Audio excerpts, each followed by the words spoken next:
कौसल्या सुप्रजा रामपूर्वा सन्ध्या प्रवर्तते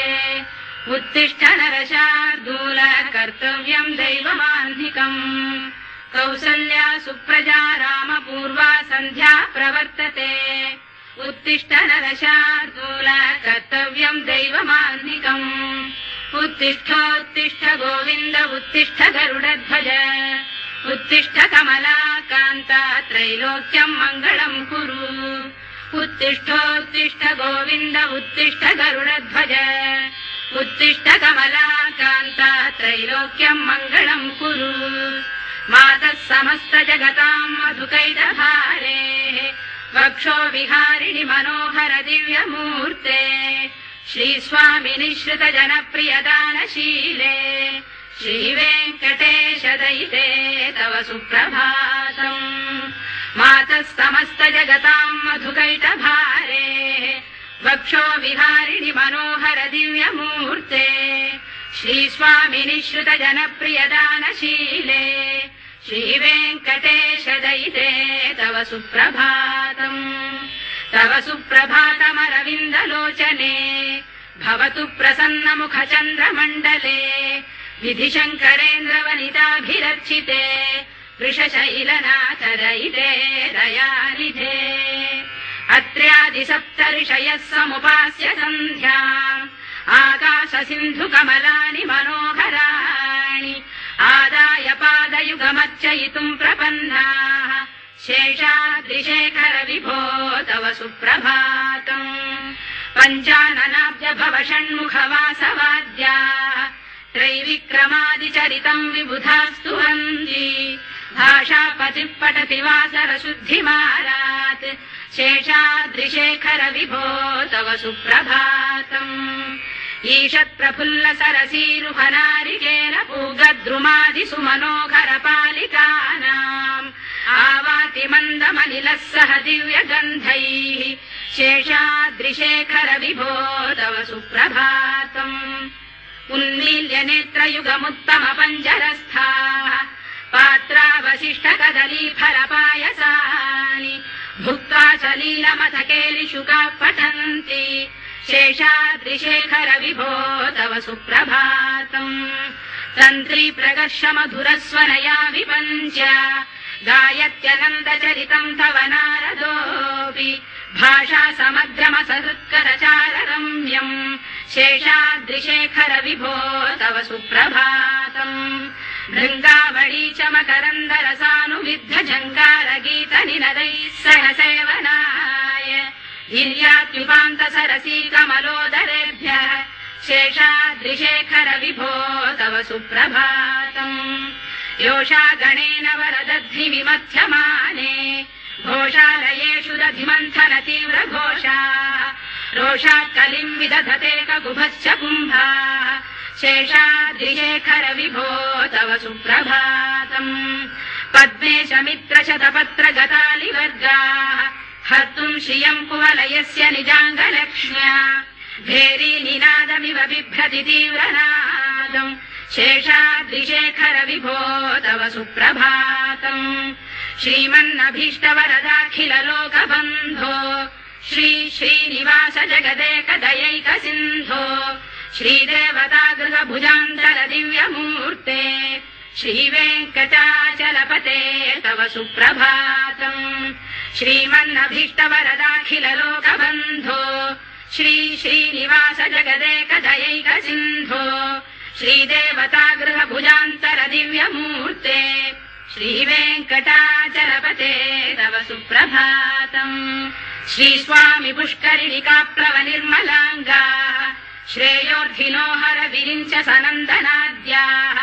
द्वारे वसन्ति वरवेत्र हतोत्तमाङ्गाः श्रीवेङ्कटाचलपते तव सुप्रभातम् श्रीशेषशैल गरुडाचल वेङ्कटाद्रिनारायणाद्रिवृषभाद्रिवृषाद्रिमुख्याम् आख्याम् त्वदीय वसतेरनिशम् वदन्ति श्रीवेङ्कटाचलपते तव सुप्रभातम् सेवा परा शिव सुरेश कृशानुधर्म रक्षोऽम्बुनाथ पवमान धनाधिनाथाः बद्धाञ्जलि प्रविलसन् निज शीर्षदेशाः श्रीवेङ्कटाचलपते तव सुप्रभातम् घाटीषु देवि खगराज मृगाधिराज नागाधिराज गजराज हयाधिराजाः स्वस्वाधिकार महिमाधिकमर्थयन्ते श्रीवेङ्कटाचलपते तव सुप्रभातम् सूर्येन्दुभौम बुधवाक्परिकाव्यसौरिस्वर्भानुकेतुरिविशत्परिषत्प्रधानाः त्वद्दासदासचरमावधिदासदासाः श्रीवेङ्कटाचलपते तव सुप्रभातम् त्वत्पादधूलिभरितस्फुरितोत्तमाङ्गाः स्वर्गापवर्गजनपेक्ष निजान्तरङ्गाः कल्पागमाकलनयाकुलताम् लभन्ते श्रीवेङ्कटाचलपते तव सुप्रभातम् त्वद्गोपुराग्रशिखराणि निरीक्षमाणाः स्वर्गापवर्गपदवीम् परमाम् श्रयन्तः मर्त्या मनुष्य भुवने मतिमाश्रयन्ते श्रीवेङ्कटाचलपते तव सुप्रभातम् श्रीभूमिनायक दयादिगुणामृताब्धे देवादिदेव जगदेक शरण्यमूर्ते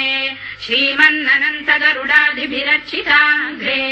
श्रीवेङ्कटाचलपते तव सुप्रभातम् श्रीपद्मनाभ पुरुषोत्तम वासुदेव वैकुण्ठमाधव जनार्दन चक्रपाणे श्रीवत्स चिह्न शरणागत पारिजात श्रीवेङ्कटाचलपते तव सुप्रभातम् कन्दर्पदर्पहर सुन्दर दिव्यमूर्ते कान्ताकुजाम्बुरुह कुड्मललोल दृष्टे कल्याण निर्मल गुणाकर दिव्य कीर्ते श्रीवेङ्कटाचलपते तव सुप्रभातम् मीनाकृते कमठकोल नृसिंहवर्णिम् स्वामीन् परश्वत तपोधन रामचन्द्र शेषांश रामय दुनन्दन कल्किरूप श्रीवेङ्कटाचलपते तव सुप्रभातम् येलालवङ्ग घनसार सुगन्धितीर्थम् दिव्यम् वियस्सरिति हेम घटेषु पूर्णम् धृत्वाद्य वैदिक शिखामणयः प्रहृष्टाः तिष्ठन्ति वेङ्कटपते तव सुप्रभातम् भास्वानुदेति विकचानि सरोरुहाणि सम्पूरयन्ति निनदैः कगुभो विहङ्गाः श्रीवैष्णवाः सततमर्थितमङ्गलास्ते धामाश्रयन्ति तव वेङ्कट सुप्रभातम्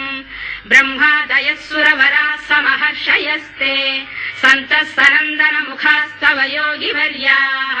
धामान्तिके तव हि मङ्गलवस्तु हस्ताः श्रीवेङ्कटाचलपते तव सुप्रभातम् लक्ष्मीनिवास निरवद्य गुणैक सिन्धो संसार सागर समुत्तरणैक सेतो वेदान्त वेद्य निज वैभव भक्त भोग्य श्रीवेङ्कटाचलपते तव सुप्रभातम् लक्ष्मीनिवास निरवद्य गुणैक सिन्धो संसार सागर समुत्तरणैक सेतो वेदान्त वेद्य निज वैभव भक्त भोग्य श्रीवेङ्कटाचलपते तव सुप्रभातम् इत्थम् वृषाचलपतेरिह सुप्रभातम् ये मानवाः प्रतिदिनम् पठितुम् प्रवृत्ताः तेषाम् प्रभात समये स्मृतिरङ्गभाजाम् प्रज्ञाम् परार्थ सुलभाम् परमाम् प्रसूते इत्थम् वृषाचलपतेरिह सुप्रभातम् ये मानवाः प्रतिदिनम् पठितुम् प्रवृत्ताः तेषाम् प्रभात समये स्मृतिरङ्गभाजाम् प्रज्ञाम् परार्थ सुलभाम् परमा